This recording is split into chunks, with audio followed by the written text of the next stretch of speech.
എല്ലാവിധ ലാബ് ടെസ്റ്റുകൾക്കും MHL smart labs, Dubai road, Eriyad, Bahadur mall, Kara and Manus properties, Asmabi college.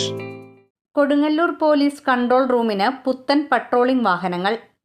സംസ്ഥാന സർക്കാരിന്റെ 2025-2026 വർഷത്തെ പ്ലാൻ സ്കീമിൽ ഉൾപ്പെടുത്തി തൃശൂർ റൂറൽ പോലീസിന് 6 പുതിയ മഹീന്ദ്ര ബൊലേറോ നിയോ BSVI വാഹനങ്ങൾ ലഭിച്ചു. കൺട്രോൾ റൂം വെഹിക്കിൾ പദ്ധതിയുടെ ഭാഗമായി വാങ്ങിയ ഈ വാഹനങ്ങൾ കൊടുങ്ങല്ലൂർ കൺട്രോൾ റൂമിന് കൈമാറി.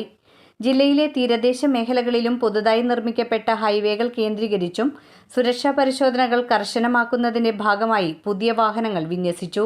വിപുലമായ പട്രോളിംഗ് സംവിധാനത്തിലൂടെ കുറ്റകൃത്യങ്ങൾ തടയുന്നതിനും അടിയന്തര സാഹചര്യങ്ങളിൽ പോലീസിന്റെ സേവനം വേഗത്തിൽ പൊതുജനങ്ങൾക്ക് ലഭ്യമാക്കുന്നതിനും ഈ പുതിയ വാഹനങ്ങൾ ഏറെ സഹായകമാകും. ആധുനിക സജ്ജീകരണങ്ങളോടുകൂടിയ വാഹനങ്ങൾ എത്തുന്നതോടെ റൂറൽ പോലീസിന്റെ പ്രവർത്തനക്ഷമത വർദ്ധിക്കുമെന്ന് ജില്ലാ പോലീസ് മേധാവി B. കൃഷ്ണകുമാർ IPS അറിയിച്ചു.